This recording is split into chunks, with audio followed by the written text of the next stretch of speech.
예수님께서 부활하신 날, 오늘 저녁의 말씀입니다. 예수님 부활하신 날 제자들이 있는 곳에 예수님께서 가셨습니다. 그들에게 만나주시면서 너희에게 평강이 있을지어다 라는 말씀을 2번을 하시고, 그리고 그 다음에 보면 성령을 받으라는 말씀을 하셨습니다. 오늘 주제는 성령, 그리고 성령 충만입니다. 그런데 오늘 말씀을 그냥 우리가 단순히 눈으로만 읽으면 안 되고요. 성령을 받으라는 말씀의 전후 문맥을 우리가 좀 귀담아 들을 필요가 있습니다. 왜 예수님께서 제자들에게 성령을 받으라고 말씀을 하고 계신가를 생각을 해봐야 합니다. 오늘 21절을 좀 보시죠. 요한복음 20장 21절 오시면 예수께서 이르시되 너희에게 평강이 있을지어다 하시면서 아버지께서 나를 보내신 것 같이 나도 너희를 보내노라 이렇게 말씀을 하십니다. 대단히 중요한 말씀이죠. 아버지께서 나를 보낸 것처럼 나도 너희를 보낸다. 그 사이에 뭐가 있냐면 22절에 성령을 받으라가 있는 것이죠. 성령을 받고 난 다음에 23절로 가보니까 너희가 누구의 죄든지 사하면 사하여질 것이요 누구의 죄든지 그대로 두면 그대로 있으리라 하시니라 이런 것입니다. 저를 보시죠. 자, 이 구절, 세 구절을 이어서 생각을 해볼 필요가 있습니다. 아버지께서 예수님을 보낸 것처럼 예수님께서 우리를 보내신다. 제자들을 보낸다는 거예요. 뭐 하라고 보내냐면 누구의 죄든지 사하면 사하여질 것이고 아님 그대로 있으라고 하면 그대로 있는다는 거예요. 우리가 여러분 생각해 보십시다. 우리가 남의 죄를 사하는 권세, 이게 보통 권세입니까? 여러분 우리가 어떤 사람에게 너는 그 죄 있는데 너 그 죄 없어. 우리가 말한다고 없어집니까? 우리가 너 괜찮아. 부모가 자식한테 너 그거 너 잘못한 거 괜찮아 한다고 해서 경찰이 안 찾아옵니까? 잡아가죠. 여러분 예수님께서 제자들을 보내시고 그리고 제자들에게 죄를 사하는 권세를 주셨어요. 근데 그 중간에 성령이 있다는 거죠. 제자들을 보내실 때 그냥 아무것도 없이 보내시는 것이 아니라 성령을 주셔서 보내는 거예요. 할렐루야. 그러면 우리가 주님의 보내심을 받고 나가서 세상 가운데 죄를 사하는 권세를 가지고 그런 일을 행할 수 있는 능력이 뭐냐면 성령이에요. 성령이 없으면 아무것도 못해요. 주님께서 우리를 보내실 때 그냥 보내시는 것이 아니라 성령을 주셔서 보내는 거예요. 성령을 주셔서. 네. 그런 말씀인 거죠. 여러분 우리가 누구를 용서를 하고 용서를 안 하는 권세를 가졌다. 이게 보통 권세입니까? 여러분들 누가 당신의 죄가 사하여졌습니다 라고 말할 수 있습니까? 사람은 할 수 없는 것입니다. 이것은 예수님만이 가지고 계신 고유한 권세입니다. 여러분들 예수님께서 십자가에 넘겨주시는 죄목, 형벌, 사람들이 대통령도 전직 대통령이 법이 죄가 많이 있다고 합니다. 근데 그 죄를 다 넣는 게 아니에요. 합당한 죄목만을 꺼내가지고 넘기는 거예요. 마찬가지로 예수님께서 십자가에 못 박혀 죽으시도록 죽일 수 있는 죄목이 있어요. 그게 뭐냐면 신성모독이에요. 신성모독이라고 하는 죄목을 걸어서 죽인 거예요. 신성모독은 뭐냐면 자기가 하나님이라는 거죠. 자신이 메시아라는 거예요. 그리고 자신이 죄를 사하는 권세를 가지고 있는 하나님이라고 하는 거예요. 그것 때문에 죽인 거예요. 그런데 그것 때문에 죽였다라고 했을 때 그것은 하나님의 권세이고 예수님의 고유한 권세인데 그 권세를 제자들에게 주신다는 거예요. 이게 보통 권세가 아니잖아요. 네. 마태복음 9장에 보면 예수님께서 한 중풍병자를 고치시는 사건이 나옵니다. 근데 뭐라고 고쳐주냐면 내 죄 사함을 받았느니라 이렇게 얘기를 하셔요. 그러니까 그때 옆에 있던 서기관들이 바리새인들이 어떻게 생각하냐면 심중에 마음속으로 신성모독이로다 마음속으로 생각했는데 마음을 헤아리시는 주님이 그들의 속 생각을 아시고 어찌하여 너희가 악한 생각을 가졌느냐 라고 말씀합니다. 주님은 속마음도 아시죠. 너희가 어찌하여 마음에 악한 생각을 하느냐 죄사함을 받았느니라 하는 말과 일어나 걸어가라 하는 말 중에 어느 것이 쉽겠느냐? 그러나 인자가 예수님께서 세상에서 죄를 사하는 권능이 있는 줄을 너희로 알게 하려 하노라. 할렐루야. 예수님은 말하고 싶었던 거예요. 내가 하나님이고 하나님의 아들이고 메시아이고 죄를 사하는 권세가 있는 자라는 것을 너희로 알게 하고 싶다는 거예요. 그러니까 죄를 사하는 권세가 얼마나 놀라운 권세라는 것을 우리가 알아야 합니다. 사람들이 죄를 사하는 권세가 예수님에게 있는데 그러면 그 권세가 뭘까요? 어떻게 우리가 성령을 받고 어떻게 저 사람들의 죄를 용서해 줄 수 있나요? 그것은 우리가 성령을 받고 우리가 복음을 전함으로써 십자가와 그리고 부활의 주님을 증거함으로써 예수님께서 우리를 위해서 죽으시고 그리고 장사한 지 사흘 만에 다시 살아나셔서 우리가 그 예수를 믿으면 구원을 얻을 수 있고 죄사함을 얻을 수 있다라고 하는 것이 복음인데 이 복음을 전함으로써 죄를 사하는 권세를 우리가 행사하는 거예요. 할렐루야. 성령을 받아야 될 줄로 믿습니다. 성령이에요, 성령. 그래서 성령이 중요한 것입니다. 근데 여러분들 너무나 잘 아시는 대로 오늘 이 부활하신 그날만 성령을 얘기하신 것이 아니라 며칠 전에 고난주간 한 주간 동안에 제자들에게 마지막 설교를 하시잖아요. 그 마지막 골별 설교가 요한복음 14장, 15장, 16장입니다. 이 세 장의 고별 설교 그리고 17장의 마지막 고독한 기도를 하나님 앞에 드리게 되죠. 대제사장적인 기도를 드립니다. 오늘 요한복음 14장으로 한번 가보겠습니다. 마지막 고별 설교에도 이 말씀을 하셨습니다. 요한복음 14장 16절 같이 읽겠습니다. 시작. 내가 아버지께 구하겠으니 그가 또 다른 보혜사를 너희에게 주사 영원토록 너희와 함께 있게 하리니. 17절을 보면 그는 어떤 영이라? 진리의 영이라고 말합니다. 세상은 능히 그를 받지 못하나니. 세상이 받는 게 아니라는 거예요. 26절로 갑니다. 26절 시작. 보혜사 곧 아버지께서 내 이름으로 보내실 성령 그가 너희에게 모든 것을 가르치고 내가 너희에게 말한 모든 것을 생각나게 하리라. 보혜사가 결국엔 뭐냐면 성령이라고 분명히 26절로 말하죠. 15장 26절입니다. 15장 26절 외우기도 쉽죠. 요한복음에서도 16절, 14장에서도 16절, 26절, 15장에서도 26절입니다. 시작. 내가 아버지께로부터 너희에게 보낼 보혜사 곧 아버지께로부터 나오시는 진리의 성령이 오실 때에 그가 나를 증언하실 것이요. 아멘. 진리의 성령의 역할은 무엇이다? 예수님을 증언하는 거예요. 16장 13절로 갑니다. 16장 13절 14절 2절 시작. 그러나 진리의 성령이 오시면 그가 너희를 모든 진리 가운데로 인도하시리니 그가 스스로 말하지 않고 오직 들은 것을 말하며 장래 일을 너희에게 알리시리라.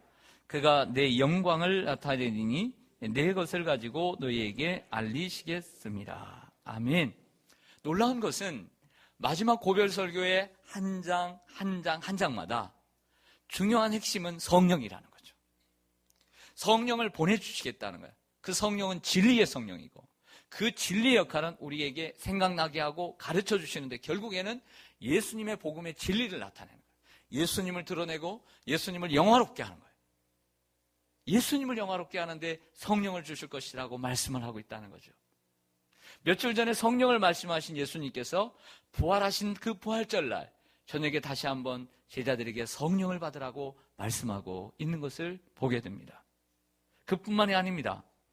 예수님께서 승천하신 후 하나님 나라에 대한 말씀을 40일 동안 전하시고 이제 승천하시게 됩니다.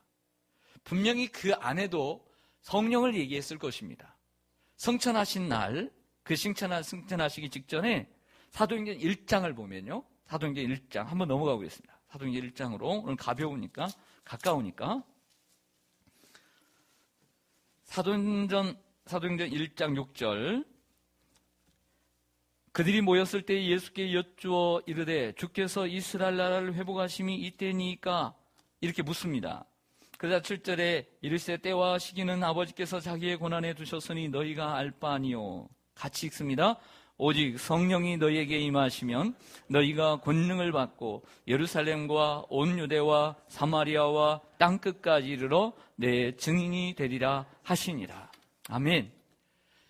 이스라엘의 회복에 대한 엉뚱한 질문을 던지는 제자들에게 아직도 예수님께서 하시는 말은 그거 신경 쓰지 말고 제발 오직 성령의 충만함을 받아라. 오직 성령만을 받는 일에 집중하라. 그러면 그 성령이 너희에게 권능이 함께 임할 것이고 예수님의 부활의 증인이 될 것이다 라고 말씀하고 있는 것이죠. 그러자 예수님이 승천하십니다. 승천하신 후에 10일 후에 오순절 날이 되었습니다. 오순절날. 그러니까 이번 부활절부터 7주가 지나면 성령 강림절이 오는 것입니다. 그리고 열흘 동안 그들이 마가의 다락방에서 120명의 성도들이 함께 모여 간절히 주님께서 약속하신 성령을 받기를 기도합니다. 그러자 사도행전 2장 4절 보겠습니다. 사도행전 2장 4절 보면 같이 읽습니다. 시작. 그들이 다 성령의 충만함을 받고 성령이 말하게 하심을 따라 다른 언어들로 말하기를 시작하니라. 아멘. 할렐루야. 바람과 같은 불과 같은 성령이 임하여 그들이 성령의 충만함을 입고 그리고 방언을 말하게 된 줄로 믿습니다. 새 술에 취했다 그랬어요. 저들이 새 술에 취했다. 그때의 랭귀지, 방언은 16개국의 나라말로 하는 그런 방언이었습니다. 고린도전서의 방언은 사람들이 알아듣지 못하는 하나님께만 드리는 방언이었죠. 그럼 방언에 두 가지가 있습니다. 성령을 받았습니다.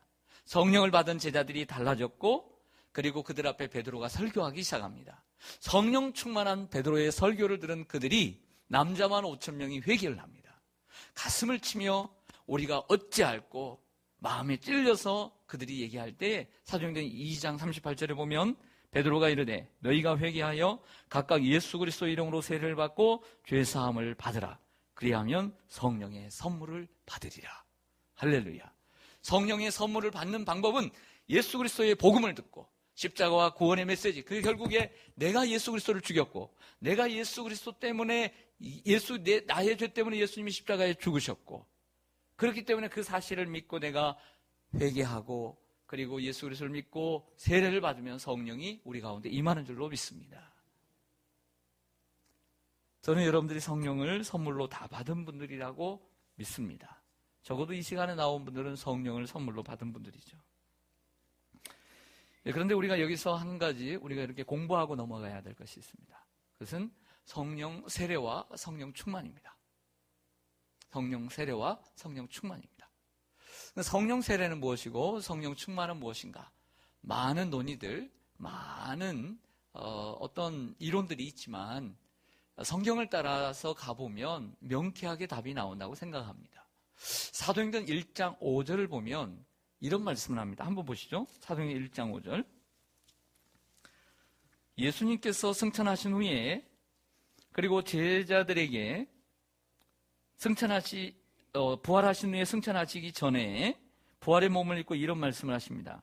4절 보시면 사도와 함께 모이사 그들에게 분부하여 이르시되 예루살렘을 떠나지 말고 내게서 들은 바 아버지께서 약속하신 것을 기다리라. 예수님께서는 제자들에게 성령을 예루살렘에서 주기를 원하셨던 것이죠. 그렇죠? 예루살렘에서 주기를 원하셨던 거예요. 5절을 보면 요한은 물로 물세례를 베풀었으나 너희는 따라하겠습니다. 몇 날이 못 돼요. 성령으로 세례를 받으리라. 그럼 몇 날이 못 되는 것은 10일 후에 성령의 세례를 받으라는 거예요. 그러니까 오순절날 이 이례적으로 내린 것은 무엇이냐? 성령 세례인 거예요. 성령 세례. 성령 세례는 이례적인 거예요. 사도행전에도 오순절 마가의 다락방에서 그들이 받은 성령은 이례적으로 받은 성령이에요. 그래서 그것을 성령 세례인 것이죠. 성령 세례는 한 번 받는 거예요. 그리고 난 다음에 우리는 계속해서 성령의 충만함을 계속해서 연속적으로 받아가는 것이죠. 그 성령 충만은 이례적이 아니라 계속되어지는 사건인 것을 우리에게 보여줍니다. 사람이 물과 성령으로 거듭나야만이 하나님 나라에 들어갈 수 있고 하나님 나라를 볼 수 있다라고 요한복음 3장에서 예수님께서 니고데모에게 말씀하셨습니다. 우리가 말씀을 듣고 회개하여 예수님의 십자가 부활의 사건을 믿을 때 우리는 성령의 세례를 받게 되는 줄로 믿습니다. 성령의 세례를 여러분 받은 분들인 줄 믿습니다. 우리는 성령의 세례를 받은 사람들이죠. 그런데 우리가 사도행전으로 넘어가면서 자연스럽게 요한복음에서 사도행전으로 넘어가면서 너무나 중요한 진리를 배우게 됩니다. 우리가 사도행전 강의를 통해서 2년 동안 제가 말씀을 전했지만 사도행전은 성령행전이에요. 그것은 무엇이냐면 제자들의 성령의 충만함이라는 것이죠. 우리는 성령을 받았지만 항상 성령 충만하지 못합니다. 가만히 있는다고 성령이 충만하고 넘실거리지 않습니다. 넘쳐나지 않습니다. 성령 충만을 위해서 우리는 기도해야 합니다. 성령 충만은 어떻게 이루어지냐? 기도할 때 이루어지는 거예요. 말씀 안에 거할 때 성령 충만이 이루어지는 줄로 믿습니다. 그래서 사도 바울이 에베소서 5장 18절에서 뭐라고 하냐면 술 취하지 말라. 이는 방탕한 것이니 오직 성령의 충만함을 받으라. 일반적인 술을 얘기하는 게 아니에요. 일반적인 술을 얘기하는 것이 아니라 세상에 관심 갖지 말라는 거예요. 너무 다른 일에 관심 갖지 말라는 거예요.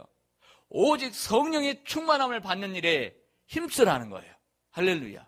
오직 성령의 충만을 받을 때 시와 찬미와 그리고 온전하게 하나님 앞에 예배할 수 있는, 그리고 삶을 가정에서나 교회에서나 직장에서나 일터에서나 항상 하나님을 영화롭게 할 수 있는 그러한 멋진 삶을 살아갈 수 있게 된다는 거예요. 성령 충만함이. 우리가 자녀가 공부를 잘하기를 원한다. 기도해야 합니다. 단순히 지혜를 달라고만 기도하지 말고 하나님 우리 자녀에게 성령의 충만함을 주시옵소서. 성령을 받아야 돼. 성령을. 우리는 성령이 충만할 때 하나님을 영화롭게 할 수 있습니다. 우리는 성령이 충만할 때만이 하나님께 쓰임받을 수 있습니다. 성령이 충만할 때만이 하나님의 도구가 될 수 있습니다. 어떤 그 책을 보니까 한번 어떤 이제 대학의 우리 교수님이긴 한데 이제 외국인이 와서 이제 통역을 좀 해달라는 거예요. 통역을.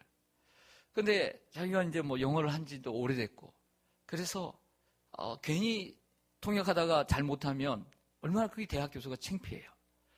자기는 영문학도 뭐 전공한 것도 아니고 그래서 거절을 했다는 거예요. 거절을. 내가 영어 한 지도 오래됐고 좀 뭐 자신이 없다. 근데 그 외국인 분이 이렇게 얘기를 하더라는 거예요. 걱정하지 말라는 거예요. 걱정하지 말라. 외국인 목사님이. 내가 수없이 통역을 했는데 단 한 번 실패했다는 거예요.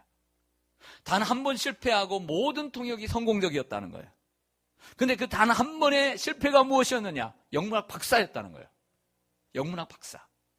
하나님의 말씀의 통역은 그 말씀을, 그 전하는 메시지를 단순히 그 단어가 어떤 단어인가만을 전하는 통로가 아니라는 거예요.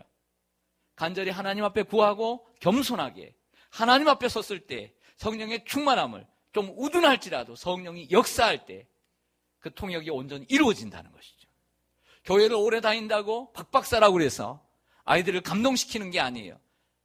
가르치지 못했던, 많이 배우지 못했던 무디도 성령에 충만할 때 좋은 교사가 될 수 있었던 거예요.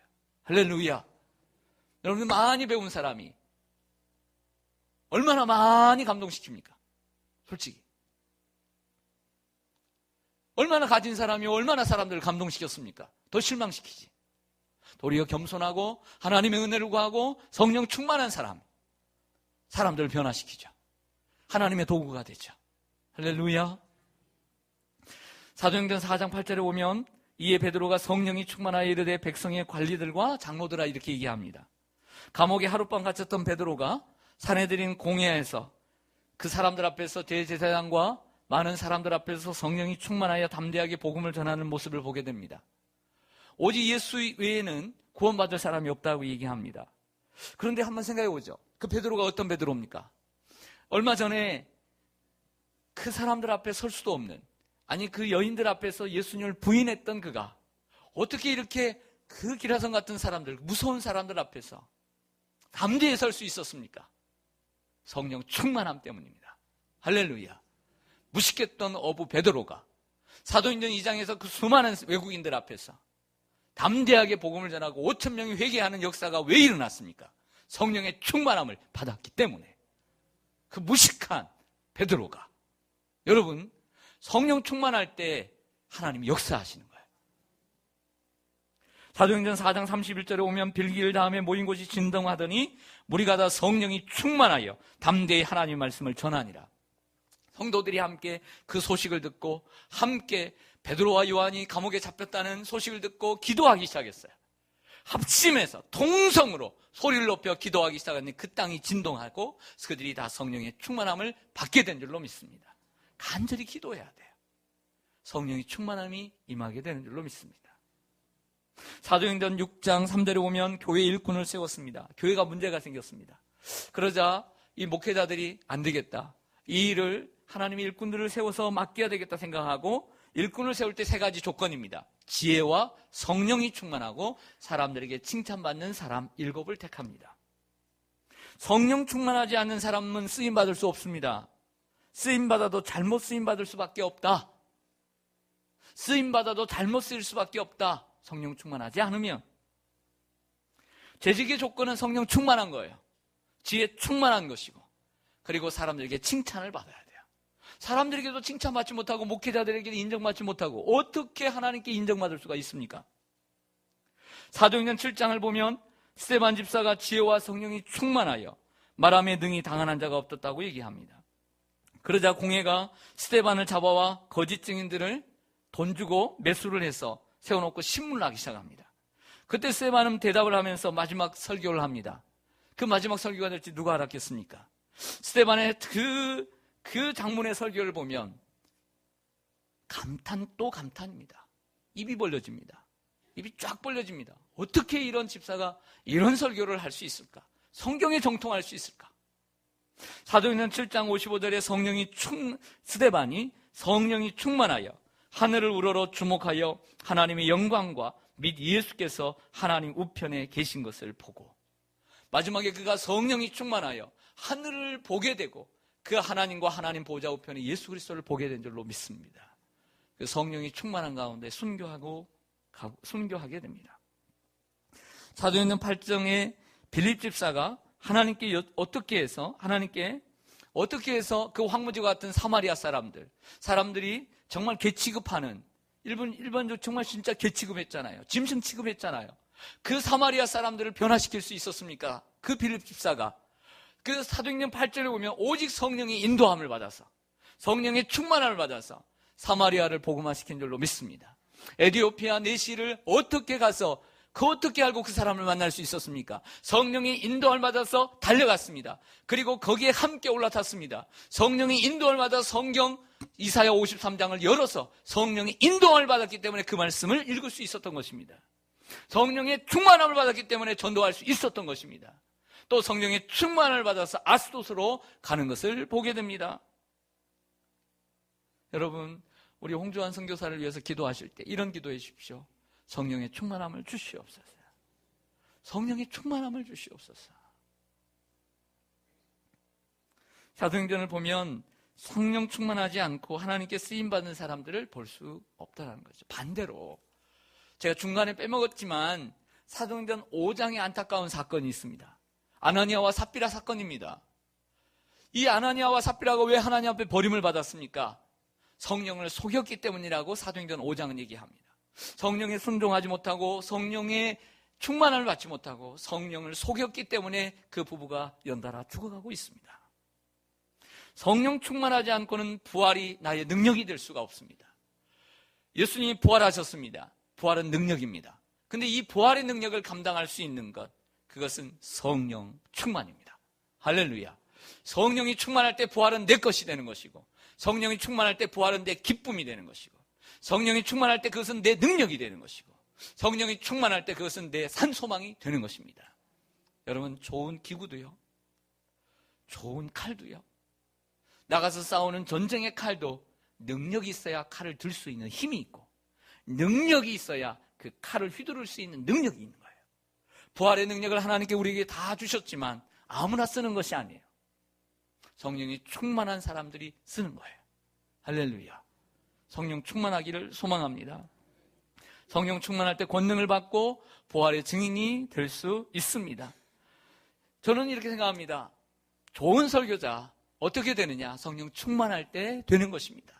베드로가 성령이 충만할 때 좋은 설교자가 되었고, 사람들을 감동시킬 수 있었던 것이죠. 성령 충만할 때 좋은 목회자가 될 수 있습니다. 성령 충만할 때 좋은 성도가 될 수 있습니다.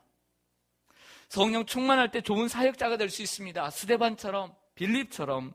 성령 충만할 때 좋은 전도자가 될 수 있습니다. 성령 충만할 때 좋은 교사가 될 수 있습니다. 성령 충만할 때 바나바 같은 좋은 성도가 될 수 있습니다. 성령 충만할 때 바울과 같은 사람이 될 수 있습니다. 성령 충만할 때 좋은 신앙의 아굴라와 브리스길라 같은 부부가 될 수 있는 것입니다. 성령 충만하시기를 축원합니다.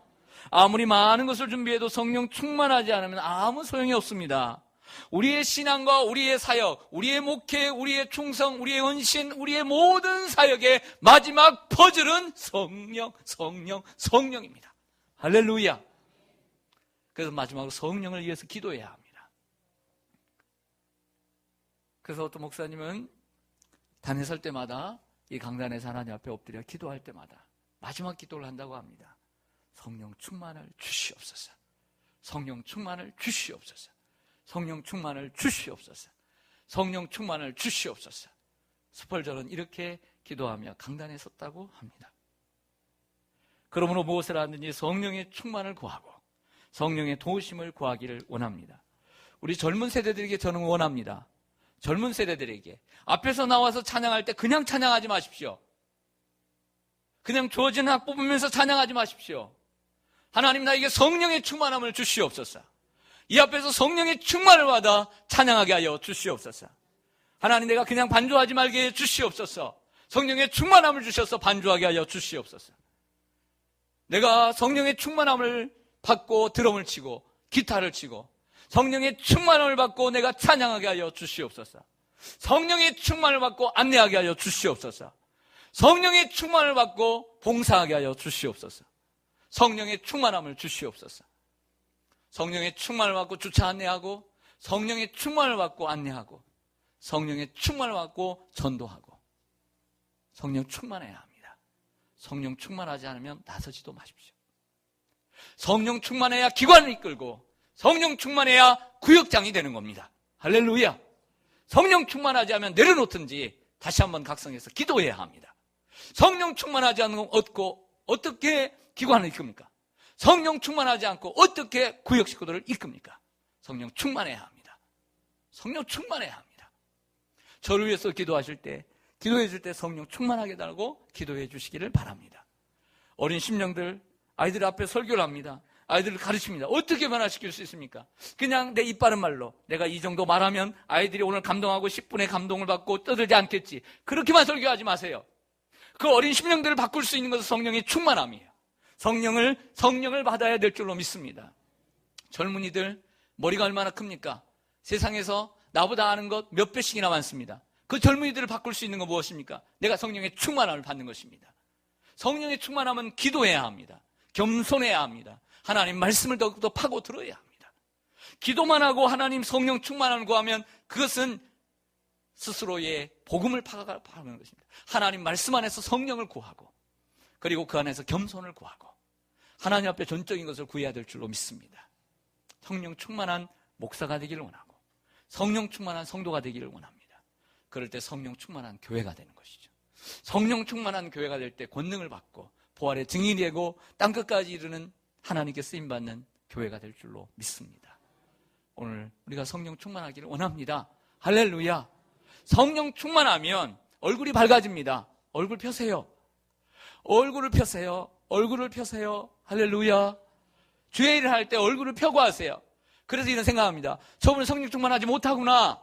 이런 생각을 합니다. 저런 얼굴로 주의 일을 하면 안 되는구나. 이런 생각을 합니다. 목회자는 자신의 감정을 감추시고 감정까지 더 밝으면 좋겠지만 모세가 하나님을 만나고 와서 성령의 충만함을 입었습니다. 성령 충만해야 합니다.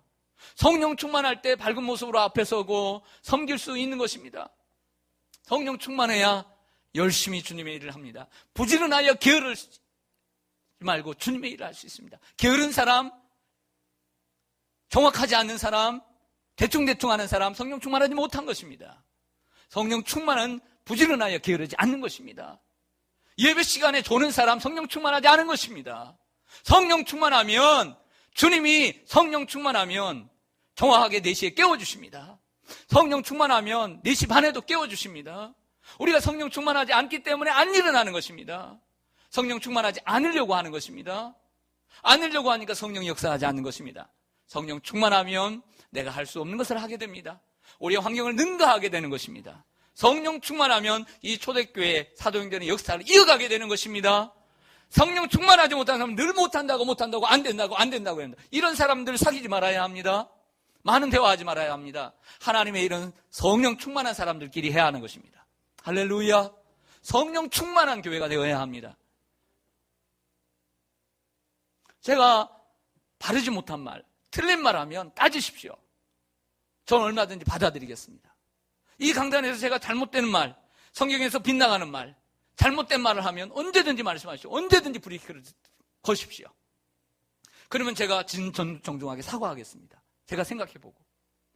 사랑하는 여러분, 성령 충만해야 될 줄로 믿습니다. 날마다 하나님 앞에 기도하십시다. 성령 충만을 위해서 기도하십시다.